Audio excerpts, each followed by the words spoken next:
An entire world is ready for you to start your career teaching the path to wellness. Mastering the science of mindfulness. And the art of coaching. To help clients achieve mental, emotional, and physical betterment of life. Through movement, nutrition, recovery, and regeneration. Because impacting one person impacts a family. Impacting a family impacts a community. And impacting a community impacts the world. Become an NASM certified wellness coach. You're listening to the NASM-CPT Podcast with Richey, winner of the Share Care Emmy Award for Social Storytelling and the official podcast of the National Academy of Sports Medicine.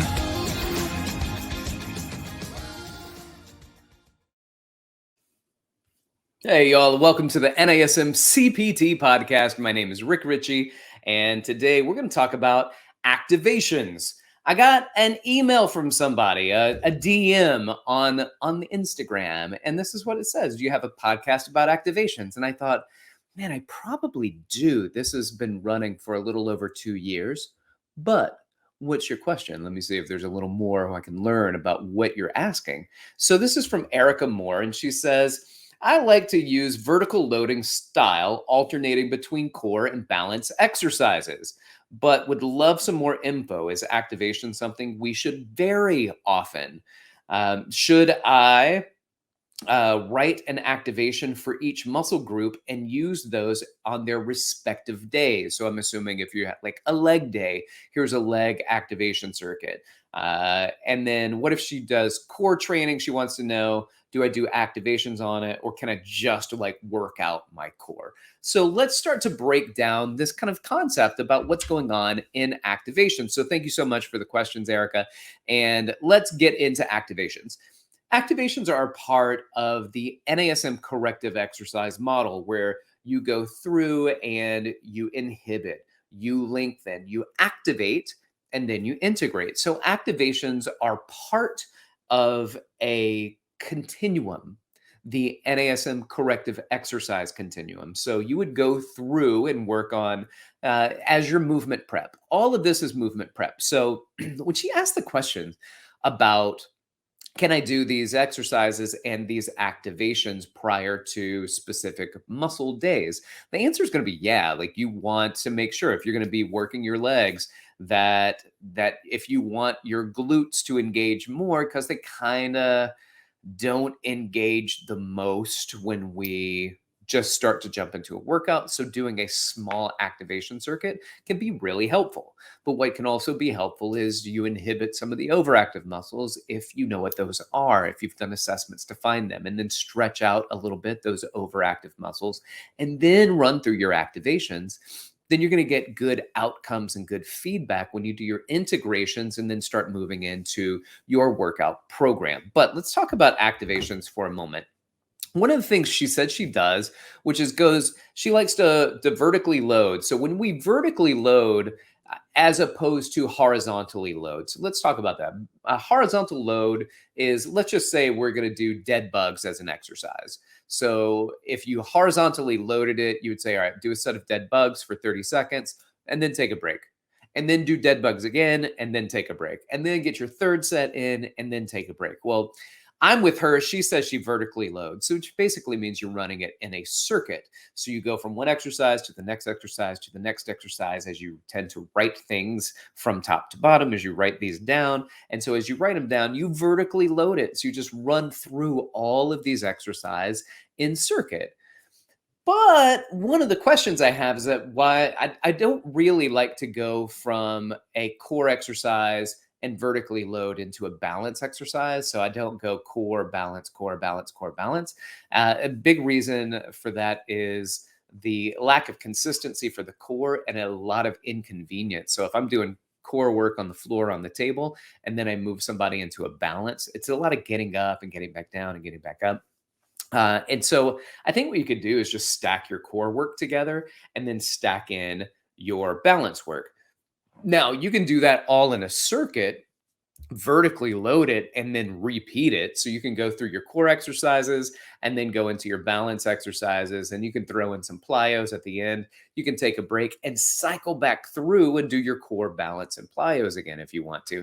That's a great activation circuit. It kind of preps your body, preps your muscles, it preps your core, it preps your neuromuscular system, and then it allows for the nervous system to start to engage too when you start adding in some of those plyometrics. So I think it's a good one. It's a good thing to add in. Now, there are some exercises that would make it easier, and I like to do a lot of cable exercises in a standing position for my core stability. So I might do some anti-rotational exercises as you progress into your strength training, doing a lot of rotational, or a lot of wood chop patterns and PNF patterns. Those are great ways to do your core strength activations.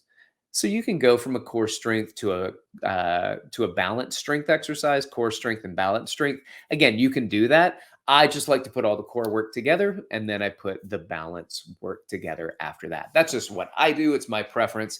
Doesn't mean that the other isn't good. It's just this is harder to maintain and get people off the table, get them back up, and then move from doing your core and into something else. Now, here's one of the other things that she asked, and it was about there's core activation, which at NASM, we say, why don't you do your core activations first and then do your workout? And then she asked a question about doing core. So can I just kind of skip activations and work out my core? And the answer is I wouldn't skip it. In fact, I would still do your workout where you do your core activation. Remember, core activations, especially in your stability training, there's no movement of the spine. You're trying to keep the spine as stable as possible while moving other things around it. So it could be dead bugs, it could be bridges, it could be cobras, it can be clamshells even. Like these are all good core exercise. Planks, side planks, adductor planks, the Copenhagen planks, all of the plank variations that are out there are designed to keep the core, the lumbopelvic hip unit stable while there are forces out there trying to bend it or rotate it. So we can do those core stabilization exercises. And as you move into strength training, you do strength exercises. But the question now is that now that I've done the activations, can I do a core workout where I'm really doing some core strength? I'm trying to build strength and maybe even trying to build a little bit of hypertrophy. And I think that's great, but I also think that you should wait until the end of your workout if you want to do that. And the reason is it's because I don't want you to exhaust your core. Remember, core exercises in the beginning of the workout are smack around the core, wake them up, and now you're ready to go. As opposed to a workout where we're not waking them up, we are absolutely exhausting them. And I don't want to exhaust my core before I go in and I'm doing squats or deadlifts or larger, even pull-ups, because it requires so much core activation simply from doing pull-ups, even lat pull-downs. So don't exhaust the core prior to going into these other big lifts. My suggestion is hit your big lifts, and at the end of it, if you've got juice left in the tank, squeeze it out, all right? You can do that by adding in your core exercises and working out your core at the end. So that's my feedback on core and core activation series. I love that you are implementing the model that you're going through your core activations, you're going through your balance exercises, and if you all haven't included balance exercises into your workouts, then I suggest doing a workout with me because I will crush the balance on you. And you think this is not a hard exercise, just standing on one foot. Balance is wildly challenging. And give me a couple minutes on each leg and it'll feel like your foot and your glutes are on fire, right? And so these are great neuromuscular exercises. So what you've done is you've activated your core. You've placed a stable core on top of hips, knees, and ankles. And now you're trying to stabilize the hip joint, the knee, and the ankle joint with a stable core on top of it. So this is why we progress from core. Then we move into balance. And then we can move into plyometrics, which is how do we react to the ground reaction force with our core and with our neuromuscular or our balance ability. Can we stabilize and balance that? All right, so that's a little bit about muscular activations, and there's so many muscular activations that you can do.